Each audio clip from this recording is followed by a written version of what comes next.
Lionel Messi ya kulle yarjejeniya tsakaninsa da kulab ɗin PSG wato Paris Saint-Germain.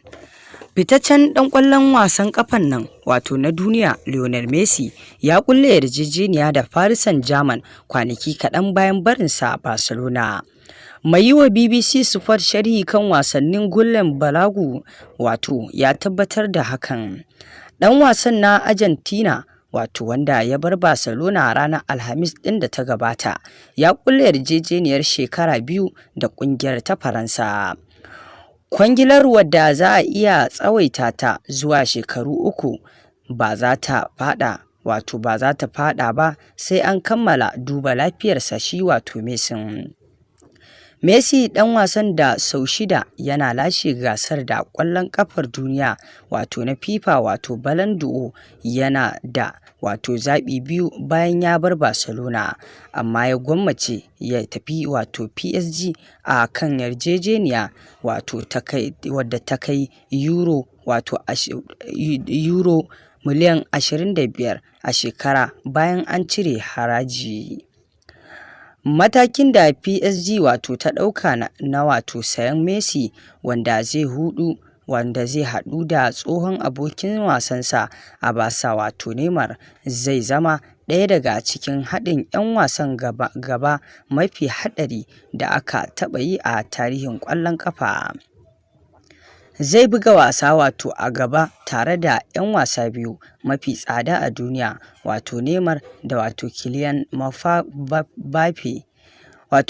Mbappe wato ƙungiyar ta PSG wadda Mauricio wato Pochettino yake wato jagoranta ta kare wato kakar bara a gasar League wato na 1 a mataki na 2 bayan wato Lille wacce ta lashe kofin.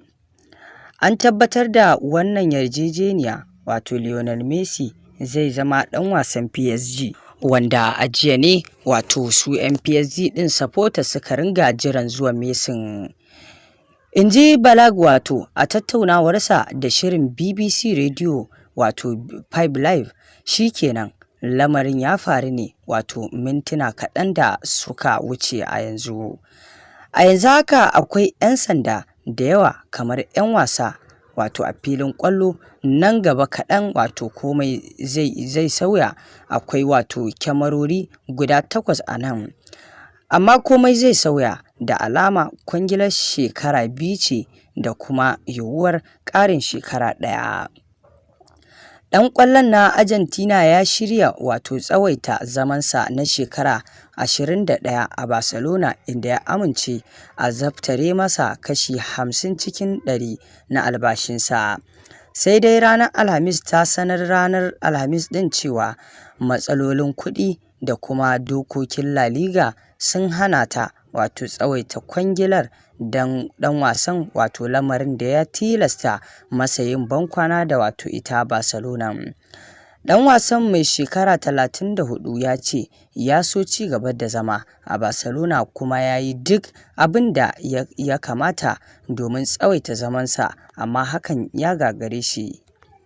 To dai a halin yanzu kamar yadda kuke ji wato Messi ya riga ya gama ƙulla wannan yarjejeniya tsakaninsa da wato PSG ɗin, inda yanzu supporters cincirindansu suke zaman jiran wato zuwan nasa domin tarfarsa. Wato wannan komawa tasa ta zama abin farin ciki, kuma za a haɗa wato 'yan gaba a ƙwallon ƙafan da ba a taɓa haɗawa ba ga Messi ga Neymar.